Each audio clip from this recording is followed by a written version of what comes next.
Hi there, this is David and welcome to another entry to the Top 10 Strangest RPGs series. If you missed the previous videos, please check the video description for links. Here we're going to be continuing right where we left off at the tail end of 1999 up until about the middle of 2001. During this time, the PlayStation was waning with the release of the PS2, and the best portable device that we had was still the Game Boy Color. Other systems do make an appearance on this list, most notably the final Sega console, the Dreamcast. I still do consider this to be the golden age of RPGs, and I remember this time fondly, as I graduated high school and went on to college during these years. As usual, I'm presenting the games in release order, so let's get started. Number 10, Elemental Gimmick Gear, released for the Sega Dreamcast in December of 1999.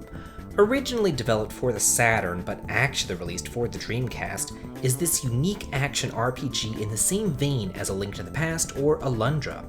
The story involves a sleeping man who wakes only after the world is destroyed by the Fogna, and he, of course, has amnesia. So he sets off on an adventure to try and regain his lost memories, save the world, and discover the mysteries of the Fogna. While the gameplay is very traditional, mostly employing 2D battles, the real challenge lies in just understanding the story and figuring out what to do and where to go next. This is because the translation is absolutely abysmal. The game seems to do everything in its power to ensure that you'll have no clue where to go, and once you do find the right entrance, the frustrating puzzles will be there to put a stop to your progress as well. All that being said though, it's not a bad game at all. It's just an unknown, underappreciated gem. Number 9, Azure Dreams, released for the Game Boy Color in February of 2000. By now, I'm sure that we all know that I hate random dungeons, but despite having them, this game wasn't all that bad. First released on the PlayStation, then ported with added content to the Game Boy Color, this is strange mostly because of how different it was to other RPGs offered at the time. Basically, the goal of the game is to explore the Tower of Monstrosity, which changes form each time that you enter, and when you leave, all your levels are reset to 1, except for any monsters that you happen to recruit, so it's kind of a cross between a roguelike and Pokemon. As you explore, you'll encounter traps, items, and eggs that will help you proceed, as well as other treasure hunters and like-minded adventurers who are also climbing the tower. While the battle system is kind of turn-based, combat is mercifully simple, where it is that you just run into an enemy, a menu appears, you deal your damage, and the guys die. Looking back on this game today, it might not seem so odd, but back then, this was pretty much the first RPG of its kind. Number 8, Silver, released for the Dreamcast in June of 2000. Here's an odd bird, mostly because normally only really great games released for the PC would ever be ported to a console back in the day, but that's not the case here. Also, you would think that they would optimize the game for the console, simplifying things like, the controller. But not here. Basic things like attacking take multiple button presses, not to mention the guarding and strafing that you'll have to do. This is hard enough when you're just controlling the hero, but later whenever you get companions, forget about it. There's no way that you can control all three at the same time in real-time combat. The story isn't anything really to write home about either. Basically, the evil wizard Silver has kidnapped all the women in town, and in order to defeat him and rescue your wife, you have to gather 8 magical orbs. Thrilling. There are some good points here though. It's fully voiced, even the minor NPCs in town too. The pre-rendered backgrounds made famous by Final Fantasy VII are beautiful and the music is fantastic, but all that doesn't make up for its gameplay. This really is unique just in the fact that it was a PC game ported to a console in a time whenever that just never happened. Number 7, Ephemeral Fantasia, released for the PlayStation 2 in August of 2000. Viewers, meet Groundhog Day, the game. You take on the role of a thief masquerading as a musician who's ferried to an island to perform at a royal wedding, only to find that time is stuck in a loop, starting with your arrival and culminating with the wedding itself. So it becomes your job to stop this time loop along with your trusty talking guitar. Seeing as the game is stuck in this time loop, all the NPCs have schedules that they stick to, and you have to memorize these schedules in order to attend various events, recruit allies, complete side quests, and play minigames. Like this one, the most bastardized version of Guitar Hero you've ever seen. This may all sound pretty intriguing to you, but be warned, it's one of the worst RPGs on the PlayStation 2, but it's just so odd that I had to include it here. This is no Radiata Stories. Number 6. Mario Tennis released for the Game Boy Color in August of 2000. In the last entry of this video series, I covered Mario Golf, which had both an N64 version as well as the Game Boy Color version. And while the N64 game played like a standard sports game, the Game Boy Color one introduced an RPG story mode. Well, that formula went over so well with Nintendo that they decided to enlist Camelot to do it again, but now for tennis. The story mode works in much the same way.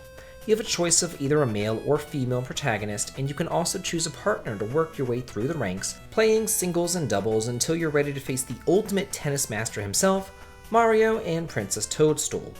The two versions are both transferable between each other via the transfer pack, and all the tennis players have differing statistics, which is nice and adds for more replayability as you unlock them working your way through the Mario Tour.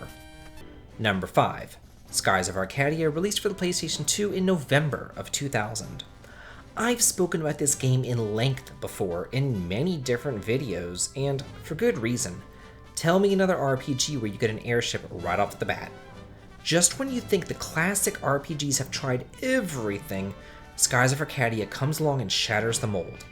That's the case here as you explore the gorgeous world filled with characters, charm, and wonder. As a noble air pirate, you and your gang work to unlock hidden secrets, ruins, and treasures throughout the skies. The continents are rather floating islands, each controlled by a different moon which alters the landscape accordingly. The only other game I can think of that plays anything similarly to this is Nostalgia on the Nintendo DS. The dialogue is witty and fun, and the villains are memorable. Also, the battle system is really unique and enjoyable. Number 4. Shouganai Atonement released for the PlayStation 2 in February of 2001. Here's a pretty cool RPG that nobody ever really talks about. You play as Reese, a knight who went into a tower and stole the treasure of the gods. As punishment for this, your spirit has been separated from your body, and the only way to rejoin them together is to atone for your sins by helping out a nearby village and breaking their curse. You do this by literally possessing them like a ghost, taking them over, and going on their unique quest to change their heart. As you slowly help out the townsfolk, the village will expand and dialogue will change. It's a neat concept, and reminds me a lot of Soul Blazer, except here combat's turn-based, but you'll only ever control the one character that you possess. It got some mediocre reviews upon release, but I thought that it was pretty fun. I mean, it's nothing groundbreaking, but it is a nice diversion. Number 3. Oakage Shadow King, released for the PlayStation 2 in March of 2001. Here we have The Nightmare Before Christmas, the game. I mean, seriously, look at this. I will say this though, I wasn't a fan of the movie, nor am I a fan of the art style. I just find it to be exceedingly ugly.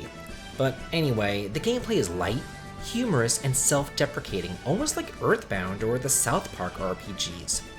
The main character, Ari, has been possessed by the great evil king Stan, who manifests himself in Ari's shadow. Stan serves as the comic relief throughout the game as he turns expectations of the genre on their head.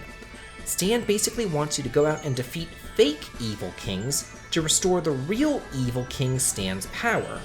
But this is easier said than done because nobody actually takes Stan seriously and everybody just kind of laughs at him.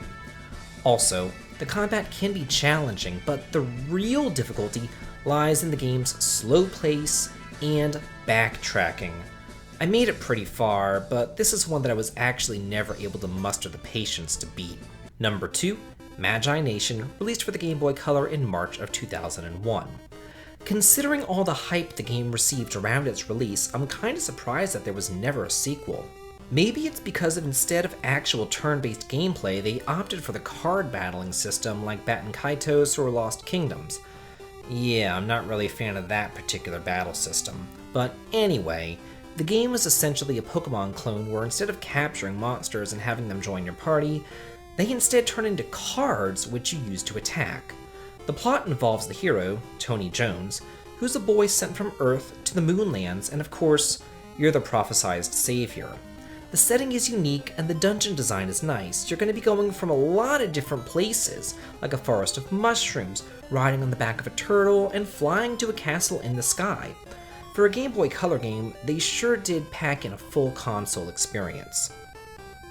And number 1, Hamtaro Ham Hams Unite, released for the Game Boy Color in April of 2001. I played this game when I was in college, but I never knew that it was based on an anime until I researched it for this video. Yeah, I know it's shocking, but I really don't watch any anime to speak of. Anyway, you're Hamtaro, a hamster, and your task is to find all the ham hams scattered throughout the world by learning their language, solving puzzles, finding items, and playing dress up. While it may look kiddie, I don't think that it is, it's just different. If you're looking for more of a puzzle adventure game rather than a straight up RPG, I do think that this will satisfy that itch. The game's also pretty open world, and the NPCs all have their own unique little stories that are fun to catch up on. You really can't fail or die here, you just have to continue exploring, investigating, and learning in order to find those pesky ham hams. Well, that's it for the countdown. What did you think are the strangest RPGs that you've ever played? Do you agree or disagree? Let me know in the comments, and have a good day.